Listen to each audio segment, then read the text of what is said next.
Bonsoir mesdames et messieurs et bienvenue à Perspective, je suis Francis Denis. Aujourd'hui, 16 juin 2015, le pape François a célébré la messe à la maison Sainte-Marthe. Dans son homélie commentant la lettre de Saint Paul aux Corinthiens, le Saint-Père a souligné que si nous enlevons la pauvreté de l'Évangile, on ne peut plus rien comprendre au message de Jésus.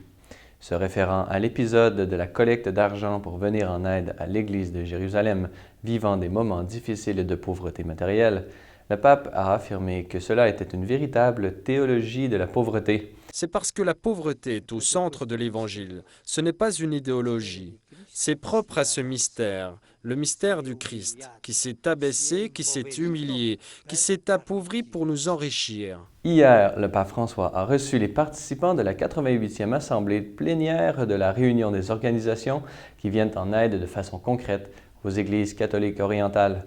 Selon le pape, le sort des chrétiens d'Orient est de plus en plus connu et dénoncé, mais il reste encore beaucoup de travail à faire pour que leurs droits fondamentaux soient respectés. Écoutez.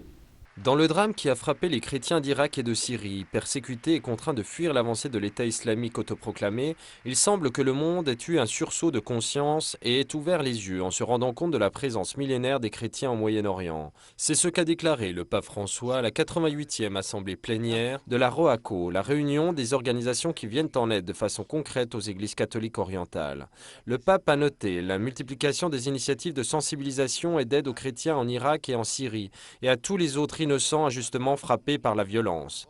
Ci sarebbe da compiere un ulteriore sforzo per eliminare quelli che appaiono. Il faudrait néanmoins accomplir un effort supplémentaire pour éliminer ce qui semble être des accords tacites qui font que la vie de milliers de familles, femmes, hommes, enfants et personnes âgées semble moins peser sur la balance des intérêts que le pétrole et les armes. Sembra pesare meno del petrolio e delle armi e meno si proclama la pace e la giustizia.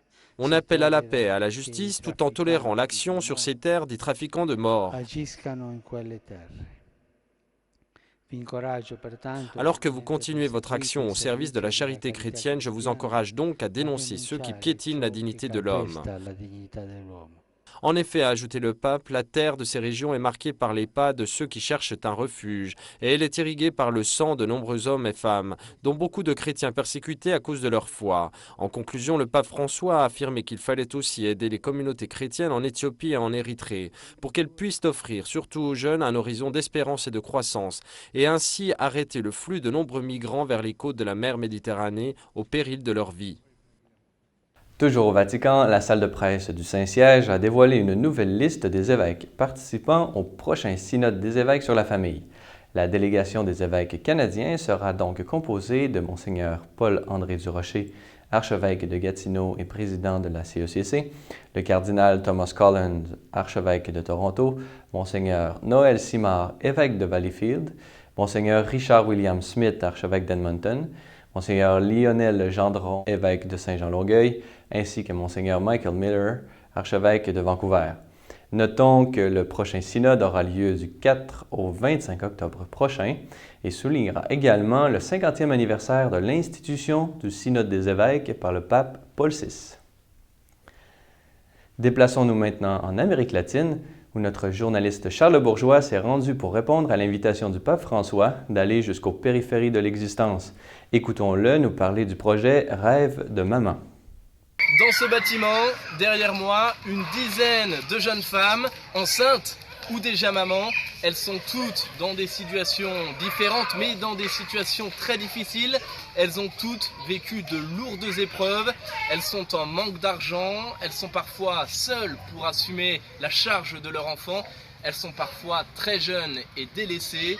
Pour leur venir en aide, le projet Rêve de maman leur apporte un soutien spirituel, matériel et psychologique. C'est un reportage à suivre en exclusivité sur Ciel et Lumière. Voilà, c'est tout pour aujourd'hui. Si vous avez des questions ou commentaires, vous pouvez m'écrire à l'adresse qui apparaît à l'écran. Merci d'avoir été des nôtres. À la prochaine.